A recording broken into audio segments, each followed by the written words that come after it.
Okay. Okay, go ahead and do this one for me, please. Namo, fundamental teacher Shakyamuni Buddha. Namo, fundamental teacher Shakyamuni Buddha. Namo, fundamental teacher Shakyamuni Buddha.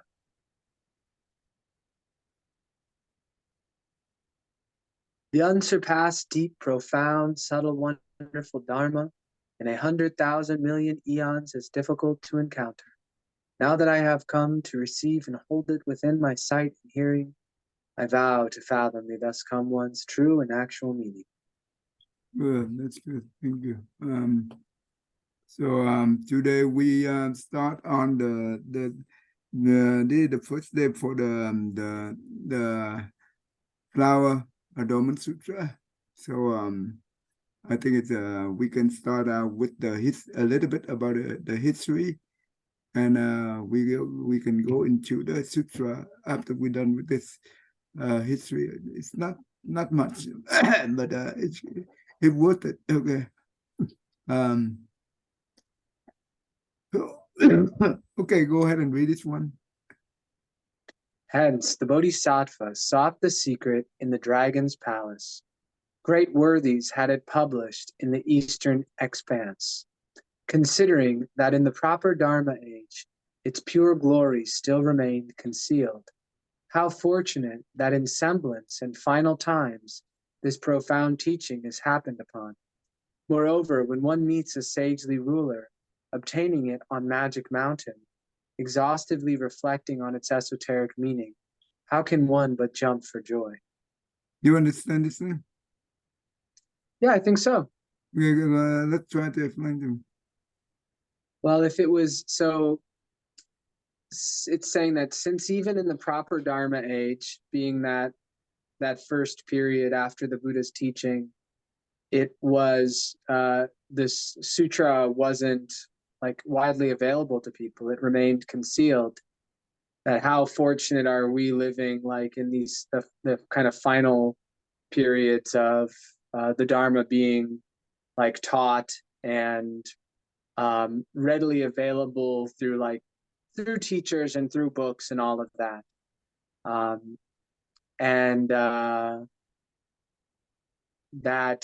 There's some parts I don't quite totally understand. Moreover, when one meets a sagely ruler, obtaining it on Magic Mountain,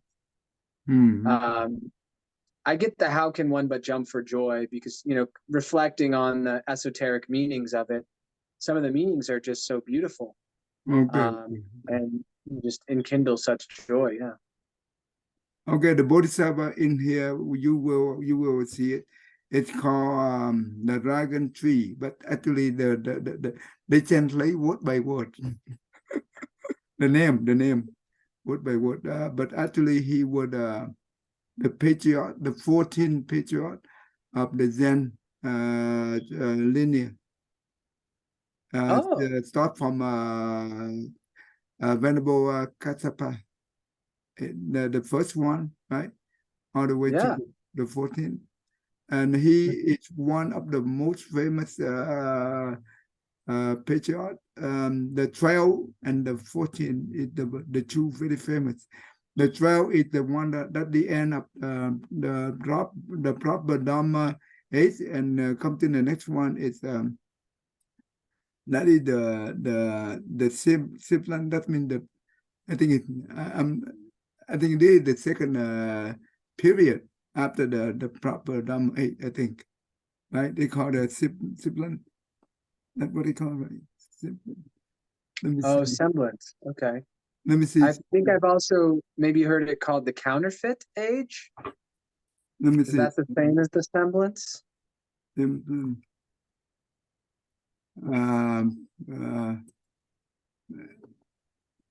Period in Buddhism.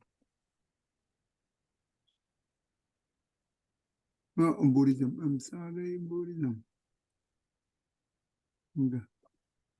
3-8 in Buddhism. Okay, let's see. So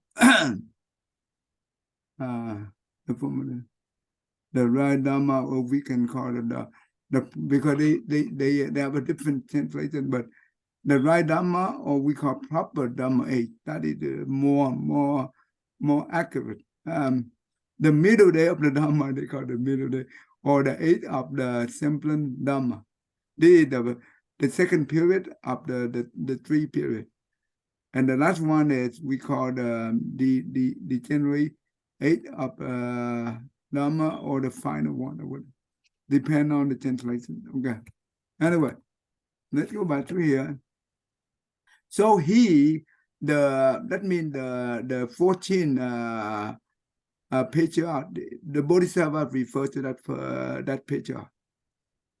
He is the beginning of the Semplon Dhamma 8. Okay, and he contribute a lot to the Buddha teaching propaganda. Okay, white threading. And you know what he wrote a few. You remember the 3 baskets, right, in Buddhism? What is the first one? What? The baskets. Yeah, the Shastras, the Vinayas, and the Sutras. Yeah, the first one is the Sutra, right? That's what we are doing now, right? Mm-hmm. The second one is the Vinaya. That means the preset, the rule. Both lay people as well, the monk and the nun. And the third one is the Satya. He the one who wrote a few important Satra, and one of the most longest Satra. No, the longest sutra in the Mahayana Sutra is they call the Heart Sutra. They have 600 volumes. The Heart Sutra we read every day. It's just the summary of the 600 volume. And that 600 volume is because that sutra is very tough to understand, because they are talk about the ultimate wisdom of the Bodhisattva and Buddha. That is the ultimate emptiness. Mm-hmm. And that's what we and he wrote the Sutra to explain the 600 volume, word by word, line by line. Beautiful. And the way he's written, it's one of the beautiful literature. If one to become very good in literature writing, and to be good in the Satra, for the debate, this written is very good to learn. I don't know what do they call in English, but I in Vietnamese, but I don't think they have. I'm not too sure they have available for English yet. Let me try to let me try to look for it next time. I can provide some information about that. And the reason the Sutra is to explain. The Sutra it also help the Buddha teaching become more easier for the people, because the teaching of the Buddha is so profound. It's very hard to understand, especially in the Mahayana Sutra. And he the one can bring that level down to us so we can understand it. Okay. And in here that moreover, when one meets a saintly ruler, that means the Buddha, right? Appended on the Magic Mountain. You remember the Magic Mountain? That is where the Buddha resided when he's still in the world, right? That is the most of the Buddha teaching. It comes from here. You remember when? Okay, I will show you like here. when we see the picture of Mount Sumeru. Yeah. And all the realms in the Vajra, the diamond seat of the Buddha. No, not that one. I will show you here. Just give me 1 second.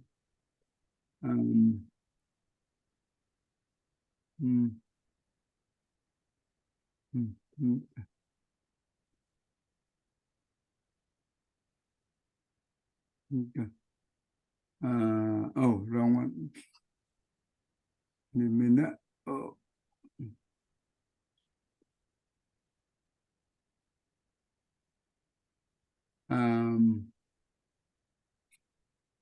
Yeah. You remember the Magic Mountain Assembly of Buddha and Bodhisattva? The Magic Mountain is the name of the mountain. That is where all the saintly one usually want to look to stay. It's in like an actual mountain existing on Yeah, Earth. it's in Oh, okay. it's in India. Oh, cool. It's I think it's in also in the Himalayas mountain. Wow, that'd be a cool place to go visit. Yeah, this is one of the sacred the scare place, the holy place to go to go visit Mm. in India. Yeah, Mm-hmm. that's a good thing. Anyway, so let me go back to here.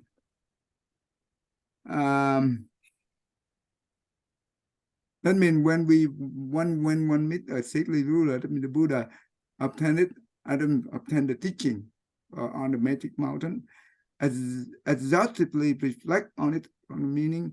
That means this. What is this meaning? What is it? Esoteric would be like kind of secret, hidden teachings that are outside of common knowledge, that are difficult to understand without initiation. Right. So this is this sutra is also esoteric, meaning the flower domain. It's belong to this. How can one but jump for joy? So when we be able to understand the historic meaning of the profound teaching in the Buddhist sutra, when you realize, when you reflect the understanding that you'll be able to understand not only through the knowledge, but inside. You have the insight about the teaching. You know what? How can one but jump for joy? That like you jump for joy because it's so joyful. Nothing can describe the joyfulness that you have at that moment. I remember that when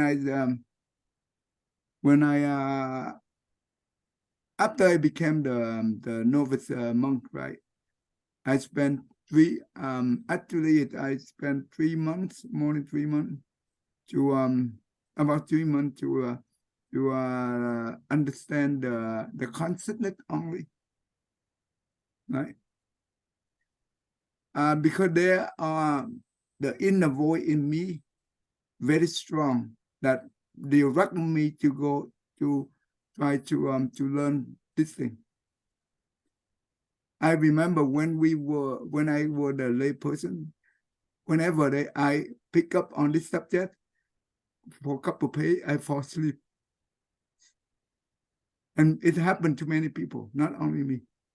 But when I became a novice monk, and there is the voice inside me that pushed me to try to understand this, and because the whole idea, the consonant only is the core teaching of the Mahayana Sutra. It's the foundation of the Mahayana Sutra. Once you understand the consonant only, you'll be able to break through and go into you can go up and unlock all the door of the Mahayana teaching.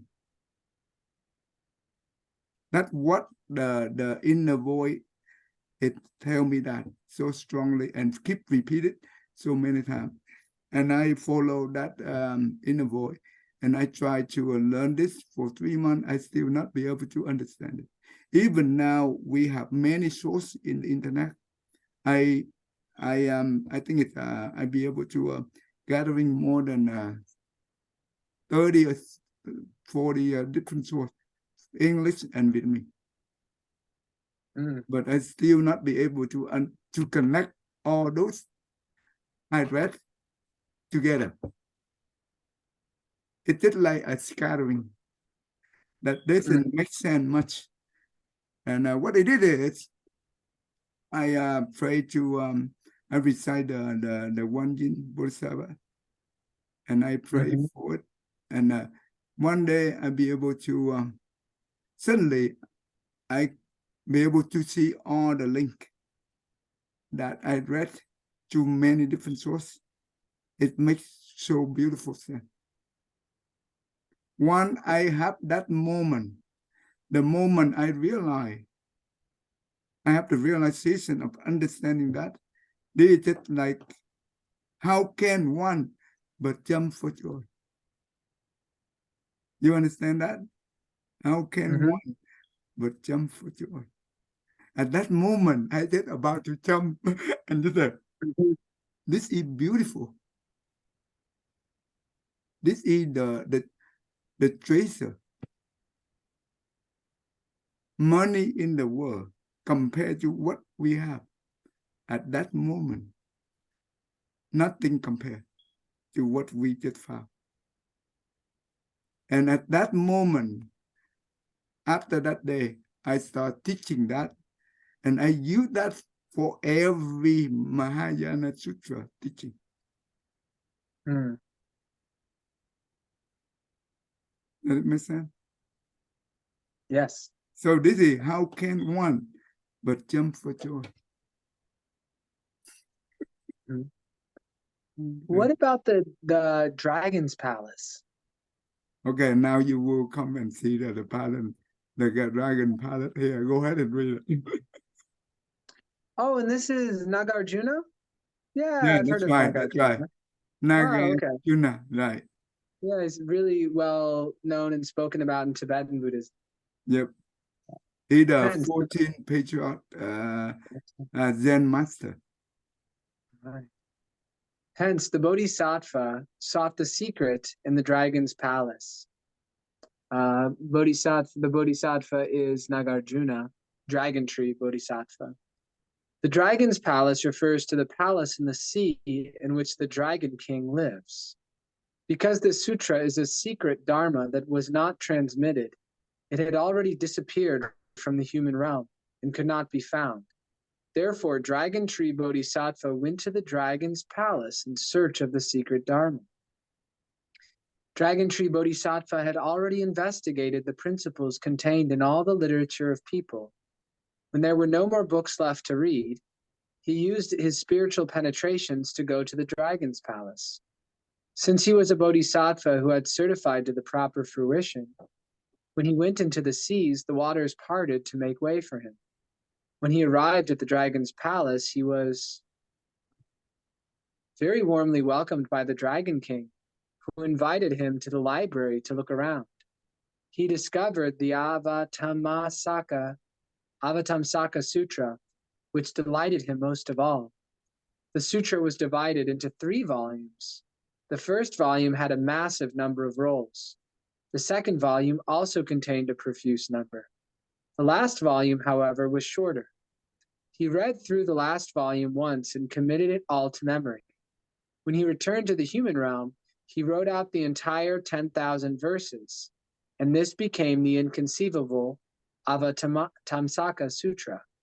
You know what is the Avatamsaka Sutra? Is that flower adornment? Is that the translation? Same thing. Yeah, same thing.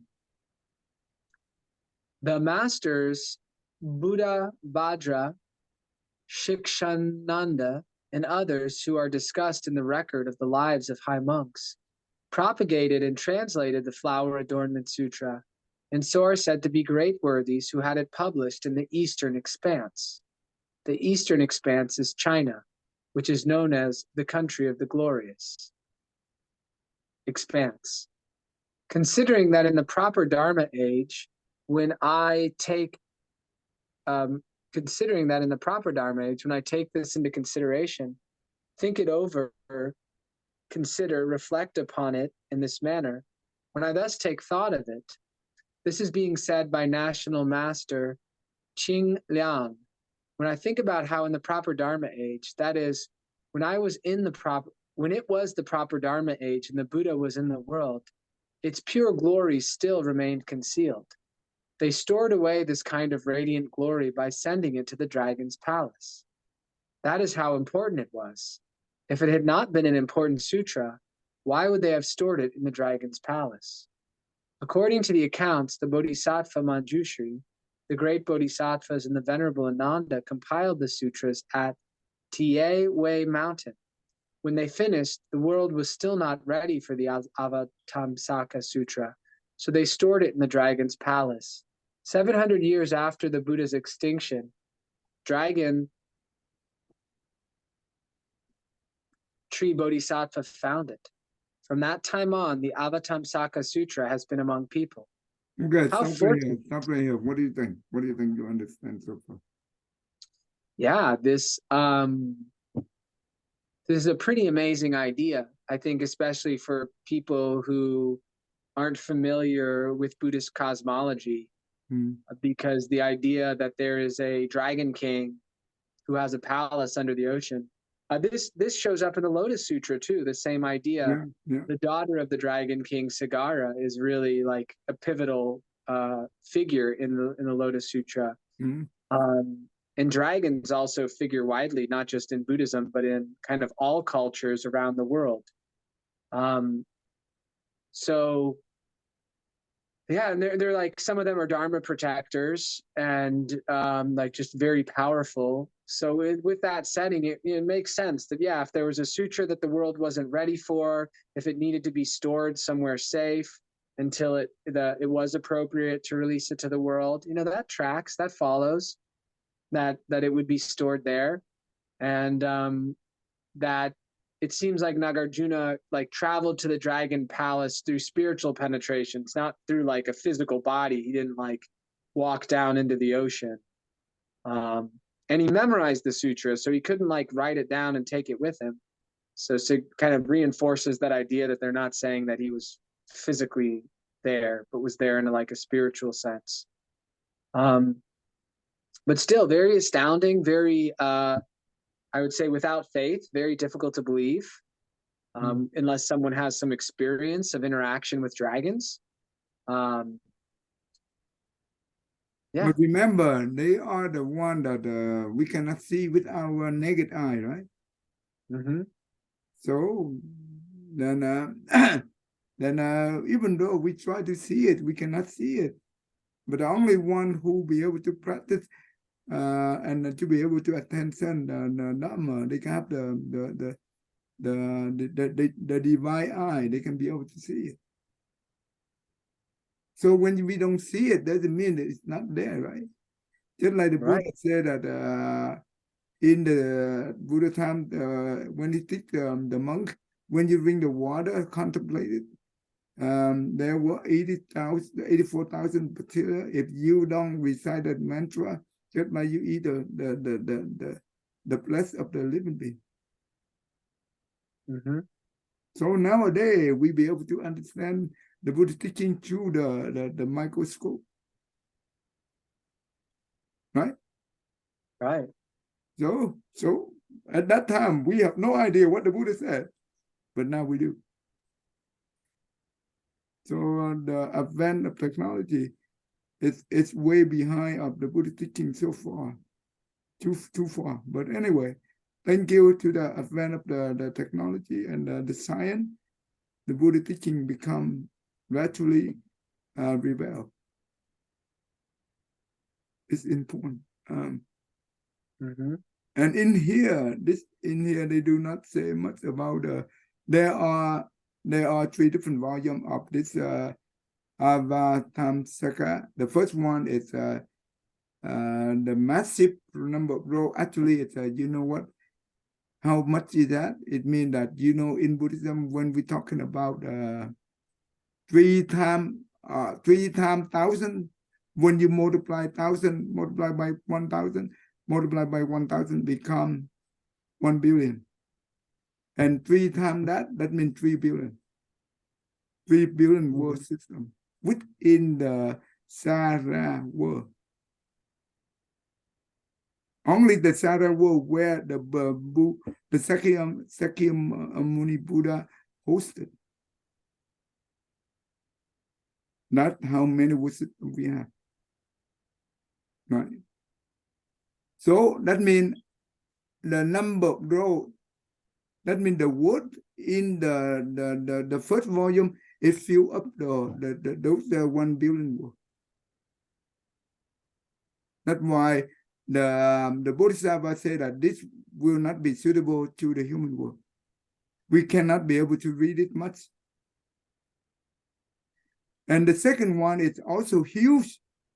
That means it's a lot, but not a lot like the first one. It's also not good, not suitable for the human. So the shorter one is it's a 10,000 worth. Actually, it's Wow. 100,000 worth, but they cut down. He cut down into the 10,000 worth. I think it's So the 28 volumes that we know of for the Avatamsaka is like a small portion of what Nagarjuna read in the Dragon's Palace. right. This is the shorter version. Wow. Yeah. Because in the Adornment Flower Sutra, the Flower Adornment Sutra, it's talking about the Buddhist cosmology, and talking about the different level of the proper Dharma truth. You have a different the what do you call the retribution, right, for your inner and your environment, right? So it's different. So that means it's, and also we talk about how to be able to practice the Bodhisattva through the 52 step of the Bodhisattva step. They do have the hierarchy, but this hierarchy it's about the practice. It's not about the matter. It's just about the spiritual practice. It's also talk about the how do we resolve the bodhicitta, and how do we be able to practice all each of the 10 states. That means we have 5 of the 10. That means 50 states. And the last 2 is the one next to the Buddha, and the one is become the Buddha. So they do have a different method to practice. So basically, this sutra also talk about that too. So this is very detailed about the Bodhisattva. And think about this. When the Ananda, right? The Venerable Ananda and Kassapa Bodhisattva, Kassapa, Venerable Kassapa, and when they are doing the first council, right, of to compile the sutra, and just like the Bodhisattva Manjari in here also say, the Mahayana Sutra at that time is not suitable for a human. Not yet. Because why? Because we still not be able to easily understand. And it's also not easy to memorize the teaching compared to the Theravada teaching. Because in the Theravada teaching, they keep repeating the same thing over and over again. That make the memorization very easy to remember. That makes sense? Yes, Ted. But the Mahayana Sutra, just like the Lotus Flower Sutra, it's not easy for the monk to memorize it and to transmit it to the next generation. From one generation to the other, it's not easy. Because the meaning is so profound. And it's so hard to grab the profound meaning that it's not easy for one to memorize if you don't understand the meaning. Right? Yeah, it helps for sure to know the meaning. But if you know the meaning, then memorization is it's much easier. Not very easy, but much easier. So that's why it makes sense that the Mahayana Sutra is only come out after the Buddha enter into the Parinirvana, and after that, that is where the Bodhisattva is the one who responsible for that. They bring the Mahayana Sutra into the human world. Okay. Anyway, mm,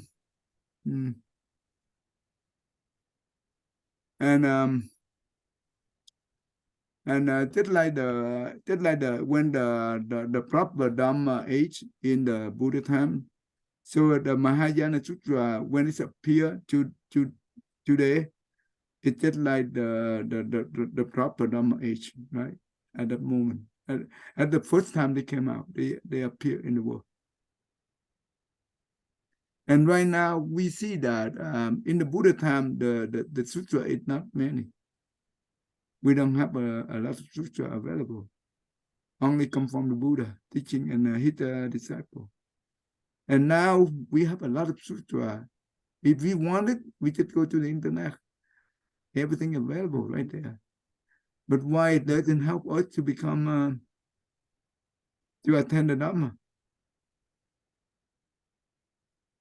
Can be difficult to understand without the help of like a good teacher. No, even though we understand it, but it really, let's say that we understand the sutra to some of the point, but it is easy for us to be able to attend the samadhi or to attend the liberation. No, it's not easy at all. Why was that? Even though we have a lot of sutra, we have also have the Mahayana teaching. Why we cannot be able to just like in the old days, right? When the Buddha were in the world, 10 people come to him, 10 people be able to attend the Dhamma. And when in the sampling Dhamma age, maybe 10 people come to the Dhamma, maybe 2 or 3 of them be able to attend the Dhamma. Right now, maybe 1 million, even more than that. Learn the Buddha teaching. I don't know. It's just the number of the handful of those is be able to attend the Dhamma. Why is that?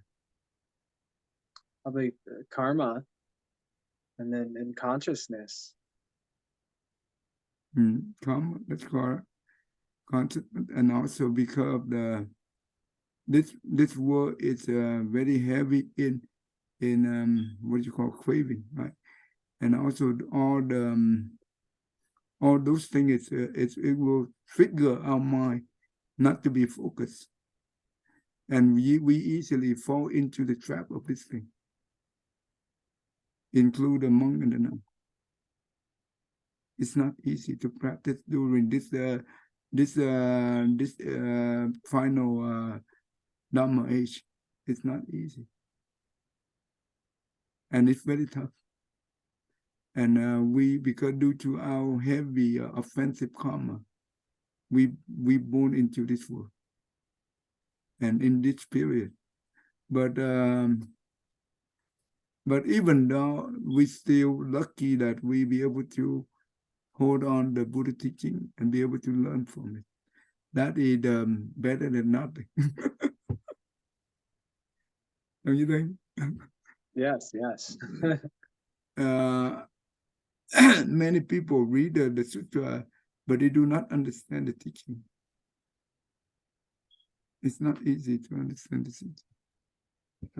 They read it, just like we have 8 days to read the 8 volume of this one volume per day. I mean, small volume.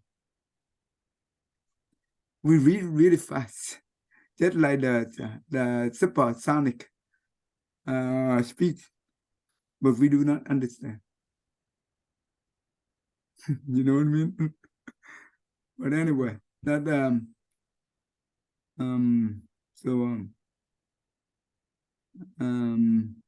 okay. Go ahead and Dragon Tree Bodhisattva founded. From that time on, the Avatamsaka Sutra has been among people. How fortunate, how lucky, he is saying.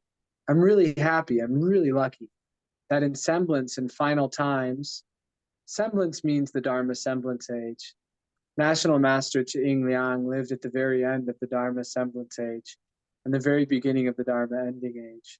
So it says that in semblance in final times, this profound teaching is happened upon.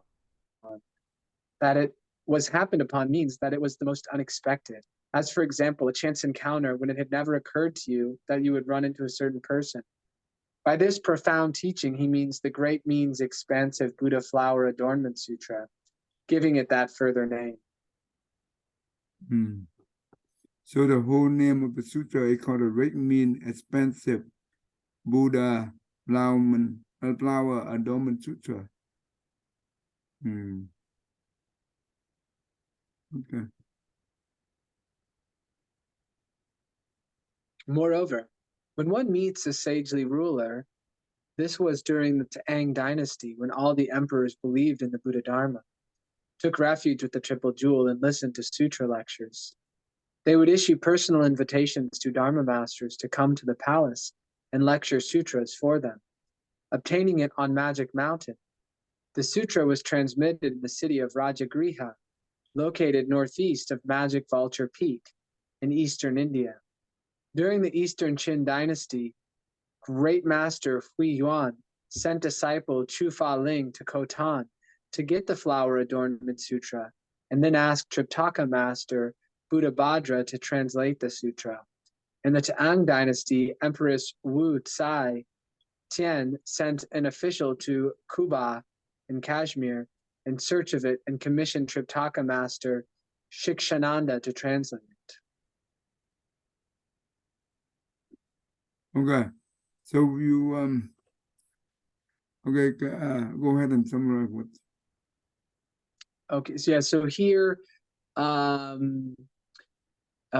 he's discussing how there was a time in China during the Tang dynasty when like all of the emperors were Buddhists and were sincere and sought out teachings from Dharma masters with like great respect. And that this sutra was originally transmitted on, I've never heard it called Magic Vulture Peak before. I've always heard, you know, when the Buddha was dwelling in Rajagriha, you know, he spoke the sutra on Vulture Peak. Like I've heard of that before, but I didn't know that was the same as Magic Mountain. Yeah, yeah, they do. And then he also discusses how there were two different rulers. Or wait, so there was the master during the Qin dynasty, a Buddhist master, Hui Yuan, that had one of his students go to get the Flower Adornment Sutra.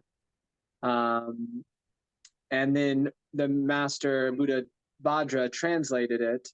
And then in the Tang dynasty, there was an empress that sent an official to find it and then got a master, Shikshananda, to translate it. You know who is Empress Wu Tsai Tian? No, I do not. In China, there is only one woman, is the empress of the country. Throughout 5,000 years history. See the one. That's pretty exclusive. And you know what? At that time, a lot of Chinese men, they really hate her because jealous, right? Yeah. And they criticize and try to make her image become very bad. Yes, she was really bad at the beginning in order to take over the throne, right? But actually, after that, she become very. She the one who during her time, the Flower Adornment Sutra translated, and we use this translation officially nowadays. And you know the opening verse for each sutra when we read, right? This one right here. Thus I have heard. Oh, that verse. Okay, yeah. It comes from her. Oh, I remember you sharing that. Yes, this was written by an empress, and yeah, I remember you saying that. It was probably like a year ago. Think about it. If she is not the one understand the Buddha teaching to the level, be able to support the Dharma throughout her time, and also be able to have this profile written in the short verse like this. What do you think that person will be? Oh, Bodhisattva. Yeah, see, the one actually it's not a normal person, right? Mm-hmm. Yeah, No, not at all. Extremely rare. extremely rare. And also in the reading, you found that many kings at that time, they are the one who support the Buddha teaching. Remember when we have all the good emperor in the world, that is where the Buddha teaching become revealed very strong. And that means the society would change rapidly in the good way. Right? Right. Yes. Right now, look at this in this world. Right? Even though we have a lot of Buddha teaching, but no one take this teaching seriously. And you see all the chaos. It happened in the world. Crazy. Mm-hmm. No place in this world is safe. What happened if they happen to go to the nuclear war? Do you think the U.S. will be safe? Not completely. I mean, we're definitely have one of the better chances, I would think, because of our defensive capabilities. Like I know we got like lasers that can shoot down nukes, but you're not going to hit every nuke every time. So Yeah, they it's raining still, the yeah, missile, still dangerous. but they raining the missile. Just like raining, right? Oh yeah, I mean, I don't know, but yeah, it depends. If you had like China and Russia, and if they had any other allies all firing on the U.S., yeah, there's no way we could hit them all. No, they will hit you. Yeah, Maybe we can shoot 95 of missile down, but what about the other 5? yeah, They shoot on and then deal. yeah. Hopefully they don't care too much about Indiana. But I have some friends with a bomb shelter, so if we have enough time, I can get to a bomb shelter. Okay. Oh wow. He prepared in that So, level. yeah, I have a friend. He's got a trust fund, and one of the ways he spent some of his money is he built a bomb shelter. In the peacetime. Yeah. Oh yeah. He's like 20 something years old. He's much younger than me, and But in the yeah, he's got peacetime? it. Wow. Yeah. Yeah. Just kind of as a precautionary measure. Oh my. He working Yeah. too much. He doesn't have to actually work. He doesn't work because he has the trust fund. So he Oh, has he have a extra trust time. fund. Okay. Yeah, he paid someone to build it. He didn't dig it out himself or anything. Wow. He have a lot of blessing there. Oh yeah. Oh my gosh. His The amount of money his father left is outstanding. Like hundreds of millions, I think. But well, I hope he's be able to spend that in the right way. Otherwise, he Yeah. will destroy all the blessing that he has. Yeah. Yeah. He's joined on some when I was for a little bit I was doing some calls with people going over one of the books. Tade recommended a good book for it, and he joined that for a little bit. So he's Mm. he's he's got a good head on his shoulders. He's pretty thoughtful. Okay. Hopefully, one day he join us. Yeah, yeah, I hope that happen. yeah, me too. Uh, okay, let me see. Let me see. Hold on. Hold on. Okay, we stop right here. Okay. Okay, go ahead and do this. I did not have time to. Exhaustively reflecting on the esoteric meaning, National Master Qing Liang says that he exhausts his reflective powers to the utmost and totally uses up his reflection in the investigation of the esoteric meaning of its mysterious doctrines and inconceivable principles. So how can one but jump for joy? This means Okay. how can one do anything but jump for joy? He is so delighted and terrifically happy that it is as if he were about to dance and leap for joy. He is saying, I am so happy to have encountered this inconceivable sutra that I could jump for joy. Are you jump for joy? I certainly have felt that way with certain sutras. I don't think I like literally was jumping up and down, but internally, or like when I was sharing it with Yeah, other people, there was the time when the Lotus Sutra really like really clicked for me in the sense of that getting like a dramatic decrease in the doubt around that I will one day realize Buddhahood, like a dramatic decrease in that doubt to the that's point where it good. really feels solid. um and that it may take a ton of lives, but that just that feeling of that, well, once like held within the Buddha Dharma, that it like kind of doesn't matter if it takes a lot of lives because everything's going to work out, everything's okay. It's just this sort of Because the between. Bodhisattva, remember, the Bodhisattva never look at the time. Right, yeah, yeah. So the time is not relevant to them. Mm-hmm. Because when they do, they don't think about it. They just do it. Ah, okay, that's good. Okay, go ahead and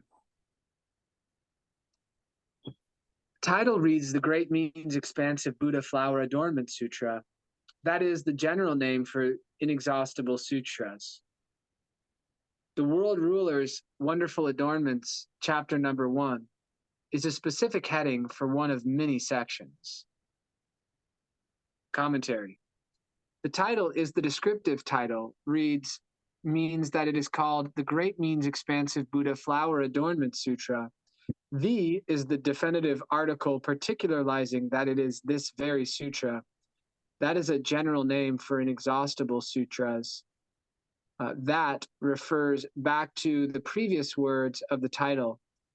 Inexhaustible means never used up, hence infinite, and describes the sutra.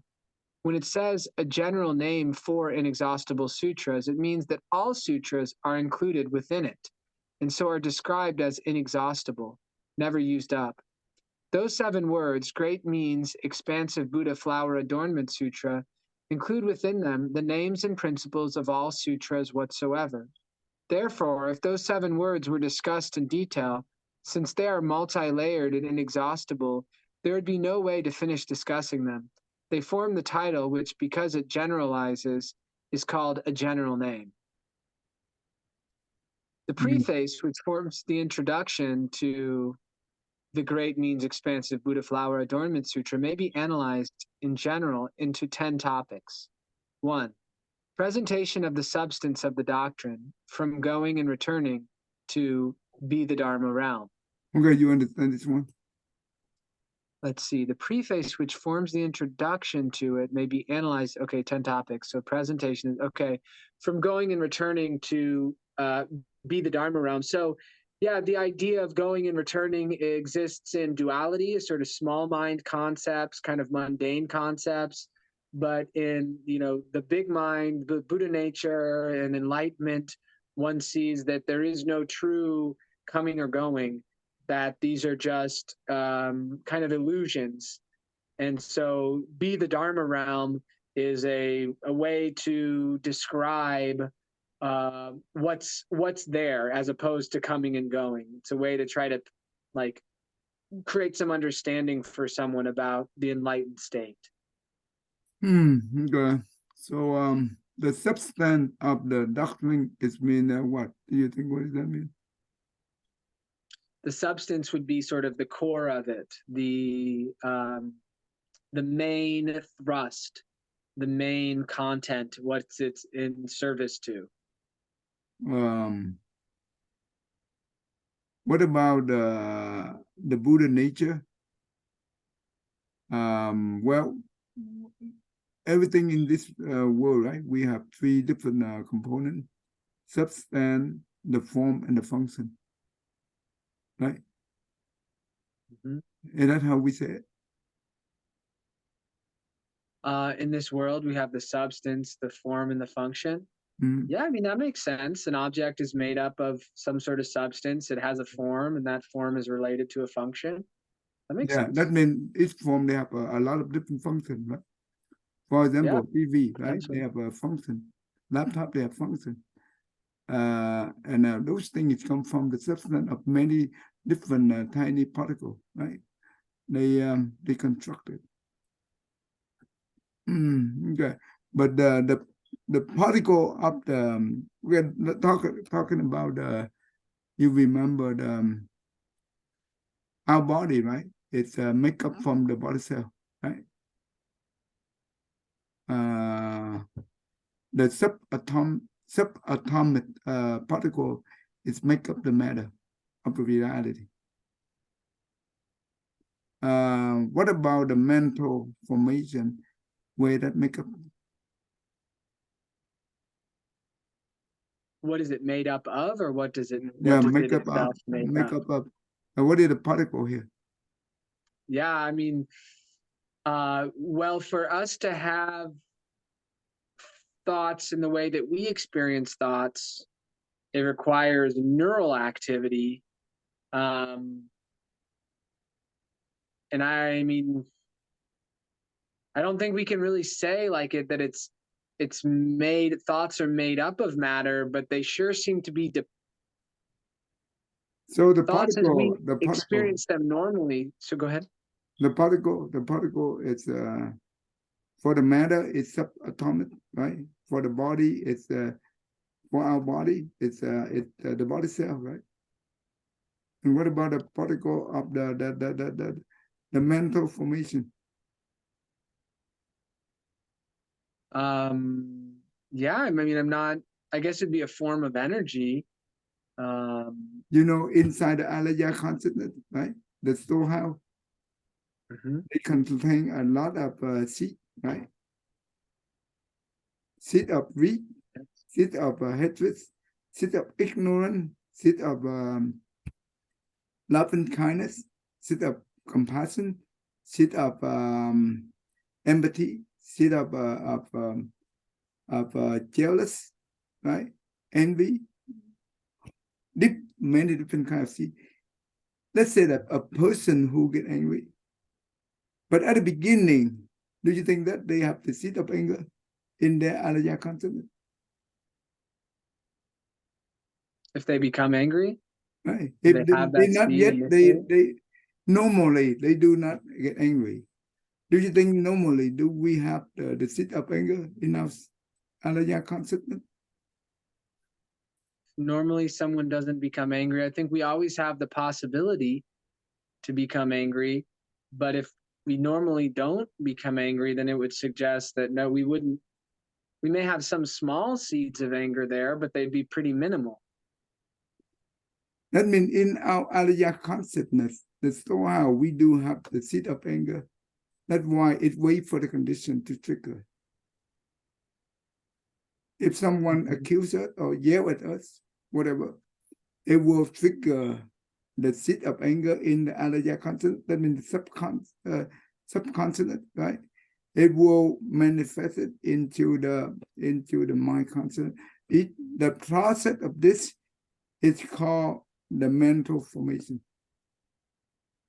So the particle here to make the anger to become mental formation, that means the anger seed. Right? The particle of the bodhicitta, that means the love and kindness and compassion. This is the duality world, right? But anyway, so and also the anger is a form of the mental. It's also the form of physical. When you feel the face, it's hot. You feel the body, it's shaking.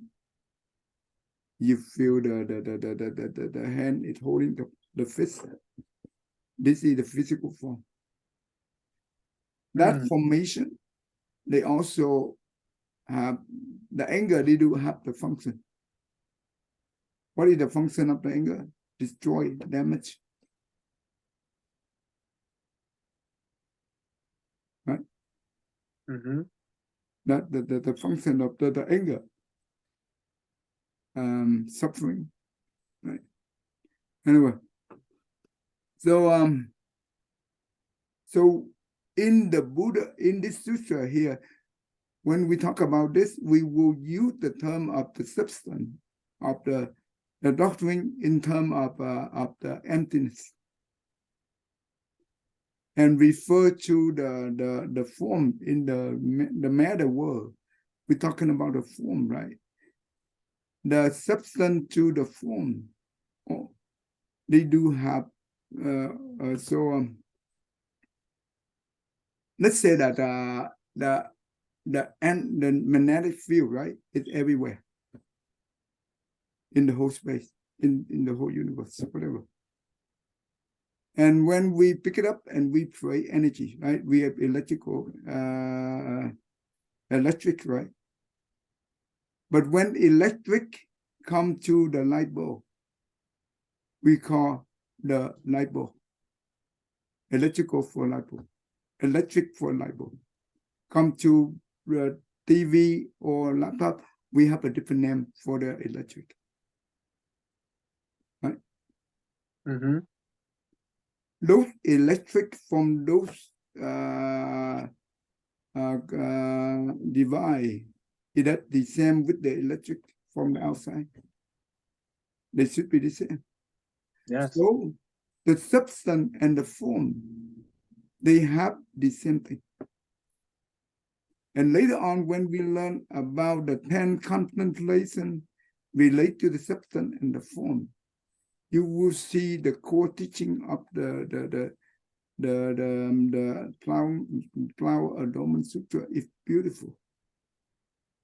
And once you see that, and you can connect to our science advance of science, you see it makes sense so much. It's make a beautiful sense, and we can use the consciousness only at the foundation to understand this.